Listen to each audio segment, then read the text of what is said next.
ಇದುವರೆಗೆ ಯಾರ ಮುಖವನ್ನು ಕಂಡು ಯಾರ ಮಾತನ್ನು ಕಿವಿಯಾರೆ ಕೇಳಿ ಮಾತನಾಡಿದವಳಲ್ಲ ಈ ಸೀತೆ. ಆದ್ರೆ ನಿನ್ನ ನೋಡಿದಾಗ ನಮ್ಮ ಹನುಮ ಎನ್ನುವುದಾಗಿ ಖಂಡಿತವಾಗಿ ನನಗೆ ಈಗ ಪರಿಚಯವಾಯಿತು. ಧನ್ಯವಾದ ತಾಯಿ. ಹನುಮ, ಕ್ಷೇಮವೇನಯ್ಯ? ನೀನು ಮಾತ್ರ ಅಲ್ಲ, ಅಯೋಧ್ಯೆಯಲ್ಲಿ ನನ್ನ ಶ್ರೀರಾಮಚಂದ್ರ ಕ್ಷೇಮವಾಗಿ ಇದ್ದಾರೆಯೇ?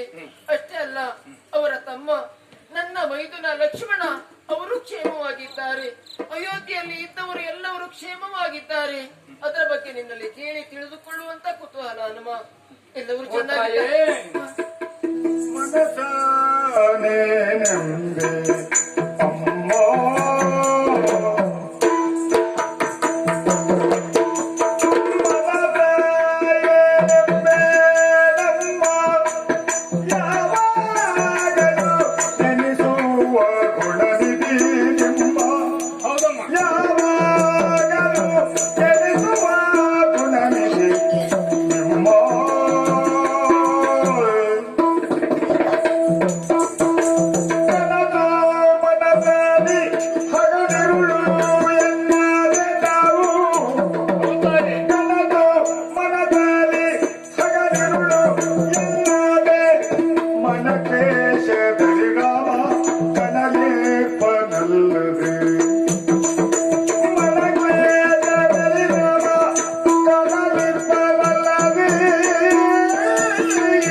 ರಾಮಚಂದ್ರ ಹೇಗಿದ್ದಾರೆ? ಅಯೋಧ್ಯೆ ಜನರೆಲ್ಲ ಹೇಗಿದ್ದಾರೆ? ಲಕ್ಷ್ಮಣ ಹೇಗಿದ್ದಾನೆ? ಹೇಳ್ತಿರಲ್ಲ ತಾಯಿ, ಯಾವ ಬಾಯಿಂದ ಹೇಳಿ? ನೀವು ಎಷ್ಟು ದುಃಖರಾಗ್ತೀರೋ ಅದರೊಳಗೆ ಇಮ್ಮಡಿ ದುಃಖದಿಂದ ಅವರಿದ್ದಾರೆ. ಹಾಗಂತ ನೀವು ಕೇಳಿದಾಗ ಅಯೋಧ್ಯೆಯಲ್ಲಿ ಇಲ್ಲವರು ಋಷಿಮುಖ ಪರ್ವತದಲ್ಲಿದ್ದಾರೆ, ಸುಗ್ರೀವನ ಸಮೀಪದಲ್ಲೇ ಇದ್ದಾರೆ. ನಾನು ಸಹ ಅಲ್ಲಿಂದಲೇ ಬಂದವಳು. ರಾಮಚಂದ್ರ ಬಂದು ನಮ್ಮವರ ಬಾಂಧವ್ಯವನ್ನು ಹೆಚ್ಚು ಮಾಡಿದ, ವಾಲಿಯನ್ನು ಕೊಂದ. ಆನಂತರ ನಿಮ್ಮನ್ನು ಹುಡುಕುವುದಕ್ಕಾಗಿ ನಾವು ಬಂದವರು ತಾಯಿ. ಆದ್ರೆ ಒಂದು ಮಾತುಂಟು, ನಿಮ್ಮ ರಾಮಚಂದ್ರನ ಬಗ್ಗೆ ಕೇಳಿದ್ರಲ್ಲ, ಹಾಗೆ ಪ್ರತಿಯೊಂದು ಮರವನ್ನು ಕಂಡಾಗ ಅಪ್ಪಿಕೊಂಡಾಗ ನನ್ನ ಜಾನಕಿಯಲ್ಲಿ ನನ್ನ ವೈದೇಹಿಯಲ್ಲಿ ನೀವಾರು ಕಂಡಿದ್ದೀರಾ ಅಂತ ಕೇಳ್ತಾರೆ. ಹಾಗೆ ನೀರಿನಲ್ಲಿ ಹೋದಾಗ ಹರಡಿದ ಒಂದು ಕಮಲವನ್ನು ಕಂಡಾಗ ನನ್ನ ಕಮಲಾಕ್ಷಿಯನ್ನು ನೀವು ಕಂಡಿದ್ದೀರಾ? ಆ ಕಡೆ ಈ ಕಡೆ ಸಂಚಾರ ಮಾಡುವಂತಹ ಮತ್ಸ್ಯವನ್ನು ಕಂಡಾಗ ನಮ್ಮ ಮೀನಾಕ್ಷಿಯನ್ನು ಕಂಡಿದ್ದೀರಾ? ಹಾಗೆ ಸದಾ ನಿಮ್ಮ ಚಿಂತೆಯಲ್ಲಿ ಕೊರಗುತ್ತಿದ್ದಾರೆ. ನಾವೆಲ್ಲ ಫಲಪುಷ್ಪಾದಿಗಳನ್ನು ತೆಗೆದುಕೊಂಡು ಹೋಗಿಕೊಟ್ರೆ ಸರ್ವತಾ ತಿನ್ನುವುದಕ್ಕೆ ಮನಸ್ಸು ಮಾಡುವುದಿಲ್ಲ, ಫಲವನ್ನು ತಿನ್ನುವುದಿಲ್ಲ. ಹಾಗೆ ಲಕ್ಷ್ಮಣ ಬಗ್ಗೆ ಕೇಳಿದ್ರಲ್ಲ, ಹಾಗೆ ಸರ್ವತಾ ದುಃಖದಲ್ಲಿದ್ದಾನೆ. ನನ್ನ ಒಂದು ಕಾರಣದಿಂದ ನಮ್ಮ ಅತ್ತಿಗೆಯನ್ನು ಕಳೆದುಕೊಳ್ಳುವುದಕ್ಕೆ ನಾನೇ ಕಾರಣ. ಅದನ್ನೆಲ್ಲ ನನ್ನ ತಾಯಿಯ ತೊರಬರಾದ ಅಕ್ಕಿಯನ್ನು ಕಳೆದುಕೊಳ್ಳುವುದಕ್ಕೆ ನಾನೇ ಕಾರಣ. ಸರ್ವತಾ ಎದೆ ಬಡಿದುಕೊಳ್ಳುತ್ತಿದ್ದಾರೆ. ಆದ್ರೆ ಒಂದು ಮಾತುಂಟು, ಏನು? ಯಸುದಿನ ಬೇಕೆನ್ನ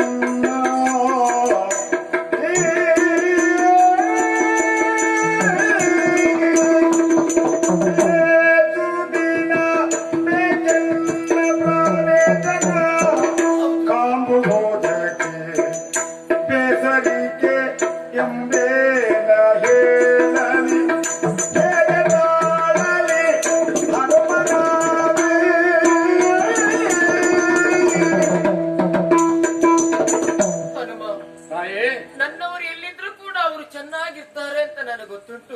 ಯಾಕೆ ಅಂತ ಹೇಳಿದ್ರೆ ಅವರು ಸೂರ್ಯ ವಂಶದವರು. ಸೂರ್ಯನ ಬೆಳಕೆನ್ನುವುದು ಎಲ್ಲೆಲ್ಲೂ ಬೀಳ್ತದೋ ನನ್ನ ಶ್ರೀರಾಮಚಂದ್ರ ಅವರದ್ದೇ ರಾಜ್ಯ ಎನ್ನುವುದಾಗಿ ತಿಳಿದುಕೊಂಡು ಸುಖವಾಗಿರ್ತಾರೆ. ಆದ್ರೆ ನಾನೇ ಪಾಪಿ, ರಾವಣ ಪಾಪಿ ಅಲ್ಲ ಅಂತ ಈ ಹೊತ್ತಿನಲ್ಲಿ ವ್ಯಥೆ ಪಡ್ತಾ ಇದ್ದೇನೆ.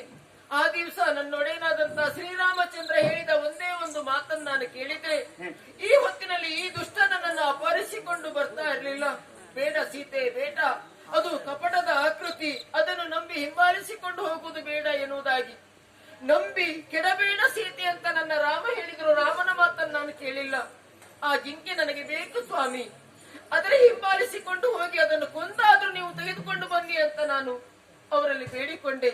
ಆವಾಗ ಜಿಂಕೆಯನ್ನು ಹಿಂಬಾಲಿಸಿಕೊಂಡು ನನ್ನವರು ಹೋದ್ರು. ಏನಂತ ತಿಳಿದುಕೊಂಡ್ರು ಏನು, ನನ್ನ ಮೈದುನ ಲಕ್ಷ್ಮಣ ಗೆರೆ ಹಾಕಿ ಅತ್ತಿಗೆ ಈ ಗೆರೆಯನ್ನು ನೀವು ದಾಟಬಾರದು ಅಂತ ಹೇಳಿದ. ಆದ್ರೂ ಕೂಡ ಅಲ್ಲಿ ನೋಡು, ನಿನ್ನ ಅಣ್ಣನ ಕೂಗು ಕೇಳ್ತಾ ಇದೆ, ನೀನು ಹೋಗಲೇಬೇಕು ಲಕ್ಷ್ಮಣ ಎನ್ನುವುದಾಗಿ ಬಲಾತ್ಕಾರವಾಗಿ ನನ್ನ ಮೈದುನನನ್ನು ಕಳುಹಿ ಕೊಟ್ಟು ಅವನಿಗೂ ನಾನು ಬೇಸರ ಮಾಡಿದೆ. ಇದರಿಂದಾಗಿ ರಾಮ ಲಕ್ಷ್ಮಣನ ಬಗ್ಗೆ ಎಂತ ಅಪಾರ್ಥದ ಮಾತನ್ನು ತಿಳಿದುಕೊಂಡು ಏನು, ನುಡಿಯಾದಂತ ಶ್ರೀರಾಮಚಂದ್ರ ನನ್ನ ಮಾತನ್ನು ಕೇಳದೆ ಸೀತೆ ತಪ್ಪು ಮಾಡಿದ್ದಾಳೆ ಅಂತ ಅಲ್ಲಿ ವ್ಯಥೆ ಪಡ್ತಾ ಇದ್ದಾರೋ ಏನೋ ಅಂತ ನಾನು ಕೇಳಿದೆ ಹನುಮ, ಅಷ್ಟೇ. ಹಾಗೆ ಪರಿಸ್ಥಿತಿಯ ಒತ್ತಡಕ್ಕೆ ಸಿಕ್ಕಾಗಿ ಎಲ್ಲವೂ ತಿಳಿದು ಹೋಗ್ತದೆ. ನಮ್ಮ ಕೈವಾಡ ಏನೂ ಇಲ್ಲ. ಆ ರೀತಿಯಾಗಿ ಆಯ್ತು ತಾಯಿ, ನೀವೇಕೆ ದುಃಖ ಪಡ್ತಿದ್ದೀರಿ? ಆದ್ರೆ ನೀನು ಬಂದದ್ದು ದೇಶ, ನೀವೆಲ್ಲಿದ್ದೀರಿ ಅಂತ ತಿಳ್ಕೊಂಡು ಹೋಗಿ ಆಮೇಲೆ ಅವರೆಲ್ಲ ದಂಡೆತ್ತಿ ಬಂದು ನಿಮ್ಮನ್ನು ಬಿಡಿಸಿಕೊಂಡು ಹೋಗುವುದು. ನಾಳೆ ಸಂಜೆಗೆ ಹೋಗಿ ಹೇಳದಿರ್ತಾರೆ ಕೆಳಗೆ, ನಾಳೆ ಸಂಜೆಗೆ ಹೋಗಿ ಹೇಳದಿರ್ತಾರೆ ಕೆಳಗೆ, ನಾಳೆಗೆ ಒಯ್ದು ಮಾಡಲಾಗಿ.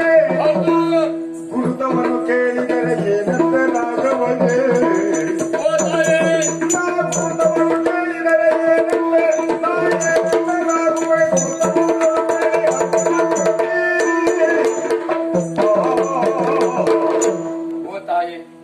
ನಿಮ್ಮನ್ನು ಹುಡುಕಿಕೊಂಡು ಬರಬೇಕು. ನಮಗೆ ಗಡುವು ಕೊಟ್ಟಿದ್ದು ಕೇವಲ 3 ತಿಂಗಳ ಒಳಗೆ. 3 ತಿಂಗಳು ಮುಗಿಯುತ್ತಾ ಬಂತು, ಕೇವಲ ಒಂದೇ ಒಂದು ದಿವಸ ಉಳಿದಿದೆ. ಒಂದು ವೇಳೆ ಸುಗ್ರೀವ ಮಾಡಿದ ಆಜ್ಞೆಯಂತೆ, ಸುಗ್ರೀವ ಆಜ್ಞೆ ಹಾಗೆ ಯಾರು ತಪ್ಪು ಹಾಗಿಲ್ಲ. ನಾಳೆ ಸೂರ್ಯ ಉದಯದಲ್ಲಿ ಹೋಗಿ ನಾವು ಈ ವಿಚಾರವನ್ನು ತಿಳಿಸೇ ಹೋದಂತಾದ್ರೆ ನಮ್ಮನ್ನಾಲಿಗೆಯನ್ನು ಕತ್ತರಿಸಿಬಿಡ್ತಾರೆ. ಅದಲ್ಲದಿದ್ರೆ ತಲೆಯನ್ನು ಕಡಿಯುವುದಕ್ಕಿಂತ ಆಗುವುದಿಲ್ಲ ತಾಯಿ. ಕೇವಲ ಉಳಿದದ್ದು ನಾಳೆ ಸೂರ್ಯ ಉದಯಕ್ಕೆ ನಾವು ಹೋಗ್ಬೇಕಾಗಿದೆ. ಅದು ಒಂದು ಮಾತುಂಟು ತಾಯಿ, ಮತ್ತೇನಲ್ಲ, ನಿಮ್ಮನ್ನು ನಾನು ನಂಬಿಸುವುದಕ್ಕೆ ಎಷ್ಟು ಕಷ್ಟಪಟ್ಟೆ. ನಾನು ಹನುಮಂತ ನಂಬಿಸಕ್ಕೆ ಕೊನೆಗೆ ಗುರುತಿನ ಉಂಗುರವೇ ಸಾಕ್ಷಿಯಾಗಿ ಹೋಯ್ತು. ಹಾಗಾಗಿ ನಾನು ಸೀತೆಯನ್ನು ಕಂಡು ಬಂದಿದ್ದೇನೆ ಅಂತ ಹೇಳಿದ್ರೆ ರಾಮ ನಂಬಿಕೊಳ್ಬೇಕಲ್ಲ ತಾಯಿ. ಅದಕ್ಕಾಗಿ ಏನು ಮಾಡುವುದು, ಏನಾದ್ರು ಗುರುತು ನನಗೆ ಗುರುತು ಬೇಕು ತಾನೆ. ಹೌದು ಹನುಮ, ಆಲೋಚನೆ ಮಾಡಬೇಡ. ಹನುಮನ ಕೈಯೊಳು ಚೂಡಾಮಣಿಯನ್ನು ತಾವತ್ತಿ, ಚೂಡಾಮಣಿಯನ್ನು ತಾವತ್ತಿದ ಬಲಗಳು ನೆನೆಯುತ್ತಲಿ ಸೀತೆಗೆ ಮಾರುತ್ತೇ. ಹನುಮ, ತಾಯಿ ನನ್ನನ್ನು ನೋಡಿದ್ದೇನೆ ಇರುವುದಾಗಿ ಶ್ರೀರಾಮಚಂದ್ರನಿಗೆ ಹೇಳುವುದಕ್ಕೆ ನಿನಗೆ ಗುರುತು ಬೇಕು. ಬೇಕೇ ಬೇಕು ತಾಯಿ. ಈ ಹೊತ್ತಿನಲ್ಲಿ ಗುರುತು ಏನನ್ನು ಕೊಡ್ಲಿ ಎನ್ನುವುದಾಗಿ ನಾನು ಆಲೋಚನೆ ಮಾಡ್ತಾ ಇದ್ದೇನೆ. ಯಾಕೆ, ನಾವು ವನವಾಸದಲ್ಲಿ ಇದ್ದಾಗ ದುಷ್ಟ ನಮ್ಮನ್ನು ಅಪಹರಿಸಿಕೊಂಡು ಹೋದದ್ದು. ಆದ್ರೂ ಕೂಡ ಅನಸೂಯ ಅತ್ರಿ ಮನೆಗಳ ಧರ್ಮಪತ್ನಿ ಸೀತಾಮಾತೆ ಹೀಗೆ ಕಾಣಬಾರದು ಎನ್ನುವುದಾಗಿ ನನ್ನನ್ನು ಶೃಂಗಾರ ಭರಿತಳಾಗಿ ಒಂದು ಕಾಲದಲ್ಲಿ ಮಾಡಿದ್ಲು. ಆ ಸಂದರ್ಭದಲ್ಲಿ ಪುಷ್ಪಕ ವಿಮಾನದಲ್ಲಿ ಹೋಗುತ್ತಿರುವಂತಹ ಸಂದರ್ಭ, ಈ ಶೃಂಗಾರ ಎಲ್ಲ ಇನ್ನು ನನಗೆ ಬೇಡ ಎನ್ನುವುದಾಗಿ ಅದನ್ನು ಗಂಟು ಕಟ್ಟಿ ನೆಲಕ್ಕೆ ನಾನು ಬಿಸಾಡಿದ್ದೆ. ಹೌದಾ ತಾಯಿ? ಆ ಗಂಟೆಲ್ಲ ನಮಗೆ ಸಿಕ್ಕಿದೆ. ಹೌದಾ? ಹೌದು. ಅದನ್ನೆಲ್ಲ ರಾಮಚಂದ್ರನ ಬುಡದಲ್ಲಿ ತಾಳಗಿಟ್ಟುಕೊಂಡೆ. ಒಳ್ಳೆದಾಯ್ತು. ರಾಮ ಹೇಳಿದ್ದೇನೆ ಗೊತ್ತುಂಟ, ಓ ಲಕ್ಷ್ಮಣ, ಇದು ನಿನ್ನ ಅತ್ತಿಗೆ ಆಭರಣವೇ, ಒಮ್ಮೆ ನೋಡು ಅಂತ ಹೇಳಿದಾಗ ಸರ್ವತ ಲಕ್ಷ್ಮಣ ಗುರುತಿಸಿದ್ದು ಕೇವಲ ನಿಮ್ಮ ಕಾಲಿನ ಗೆಜ್ಜೆಯನ್ನು ಮಾತ್ರ. ನಾನು ಇದುವರೆಗೂ ನಮ್ಮ ಅತ್ತಿಗೆ ಯಾವ ಆಭರಣವನ್ನು ನೋಡಿಲ್ಲ. ಕೇವಲ ಕಾಲಿನ ಗೆಜ್ಜೆ ಇದೊಂದು ಅತ್ತಿಗೆ ಇದು ಅಂತ ಹೇಳಿದ. ಕಾಲಿನ ಆಭರಣವನ್ನು ಮಾತ್ರ ಗುರುತಿಸಿದ. ಹನುಮ, ಆದ್ರೆ ನನ್ನಲ್ಲಿ ಕೊಡುವುದಕ್ಕೆ ಒಂದೇ ಒಂದು ವಸ್ತು ಇದೆ. ನನ್ನಪ್ಪನಾದಂತ ಜನಕ ಮಹಾರಾಜ ನನ್ನ ಜನ್ಮ ಕೊಟ್ಟಂತ ತಂದ್ರೆ ಆಗಿದ್ರು ಕೂಡ ಊರ್ಮಿಳಿಯ ತಂದೆ, ಆತ ಒಂದು ಉಡುಗೆಯನ್ನು ನನಗೆ ಕೊಟ್ಟಿದ್ದ. ಅದುವೇ ಚೂಡಾಮಣಿ. ನೋಡು, ರಾಮ ನಿನ್ನನ್ನು ಕಂಡಾಗ, ಇದನ್ನು ಗುರುತು ಹಿಡಿದಾಗ ಸೀತೆಯನ್ನು ನೀನು ನೋಡಿದ್ದಾನೆ ಎನ್ನುವುದಕ್ಕೆ ಸಾಕ್ಷಿ ಇದುವೇ ಚೂಡಾಮಣಿ. ಹನುಮ, ಇನ್ನೊಂದು ಮಾತು, ನೀನು ಹೇಳಿದ್ಯಲ್ಲ ನನ್ನವರು ರಾಮ ನನ್ನನ್ನು ಹುಡುಕಿಕೊಂಡು ಬರ್ತಾರೆ ಅಂತ. ಯಾವತ್ತು ಬರ್ತಾರೆ ಹನುಮ? ಯಾವತ್ತು ನಾನು ಅವರನ್ನು ಸೇವಿ ಚಿಂತಿಸಬೇಡ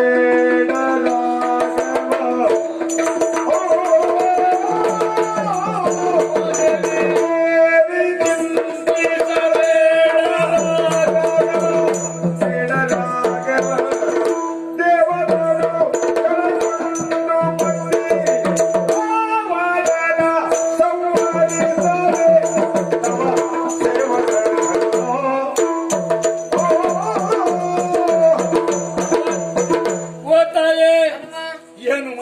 ಹೇಳಿ ನಾನೇ ಮನಸ್ಸು ಮಾಡಿದ್ರೆ ಈಗ ನಿಮ್ಮನ್ನು ಹೊತ್ಕೊಂಡು ಹೋಗಿ ಅಲ್ಲಿ ಬಿಡ್ತಿದ್ದೆ. ಹಾಗೆ ಮಾಡುವುದು ತರವಲ್ಲ. ರಾಮಚಂದ್ರನ ಇಲ್ಲಿ ಬರಬೇಕು, ನಿಮ್ಮನ್ನು ಕರೆದುಕೊಂಡು ಹೋಗಬೇಕು. ಆ ಪೂರ್ವದಲ್ಲಿ ರಾವಣ ಕುಂಭಕರ್ಣಾದಿಗಳನ್ನೆಲ್ಲ ಸಂಹಾರ ಮಾಡಿ ನಿಮ್ಮನ್ನು ಕರೆದುಕೊಂಡು ಹೋಗ್ತಾನೆ. ಅದು ಎಷ್ಟು ದಿನ ಅವಧಿ ಅಂತ ಕೇಳಿದಿರಲ್ಲ? ಹೆಚ್ಚಿನ ದಿನ ಬೇಡ, ಕೇವಲ 4 ದಿನದಲ್ಲಿ 8 ದಿನದಲ್ಲಿ ಬಂದು ಕರೆದುಕೊಂಡು ಹೋಗ್ತಾನೆ. ಹನುಮ, ನಿನ್ನ ಮಾತನ್ನು ಕೇಳಿ ಸಂತೋಷ ಆಯಿತು.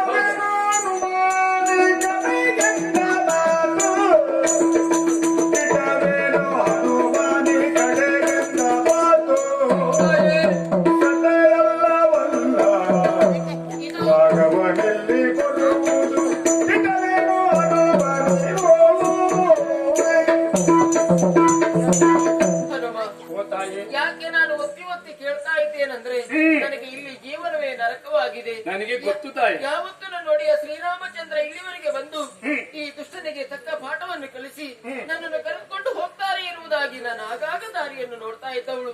ನಿನ್ನ ಮಾತನ್ನು ಕೇಳಿ ನನಗೆ ಸ್ವಲ್ಪ ಧೈರ್ಯ ಬಂತು. ಖಂಡಿತವಾಗಿ ನನ್ನ ರಾಮ ಬರ್ತಾರ, ನನ್ನ ಕರೆದುಕೊಂಡು ಹೋಗ್ತಾರ, ಈ ಮಾತನ್ನು ನಂಬಬಹುದಾ? ಸತ್ಯವಾಗಿ ನಂಬೋದು.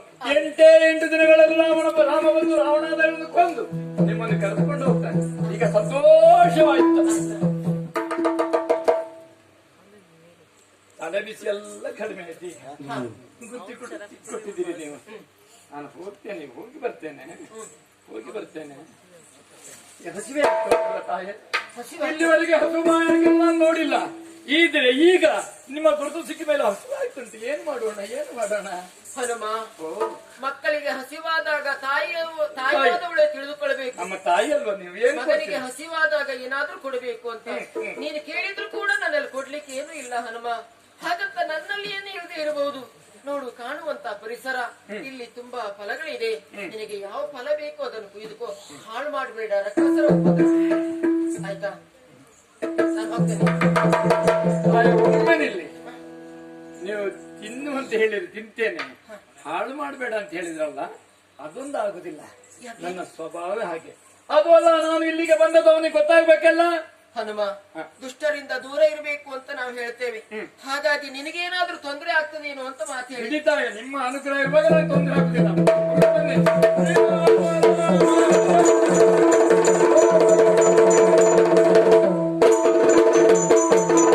ತಡ ಮಾಡುವುದಲ್ಲ, ಈ ವನ ಪ್ರದೇಶವನ್ನೆಲ್ಲ ಹಣ್ಣನ್ನು ತಿನ್ನುವುದಲ್ಲ, ಹಾಡು ಕೆಡವಿ ಹಾಡು ಗೆಡಿ ಅಂದ್ರೆ ಏನಾಗ್ತದೆ ನೋಡ್ಕೊಳ್ತೇನೆ.